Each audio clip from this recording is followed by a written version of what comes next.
Hello. I've used Quidco probably for the past 5 years. This is the amount of money that I've earned in total. All I do is click through this website, type in whatever I'm gonna get, shop through this, and it gives me cash back on it.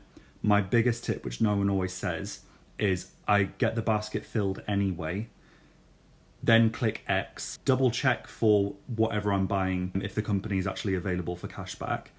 If it is, awesome. I then click through it, open the tab up, and shop through there, even though all my basket's ready and all sorted.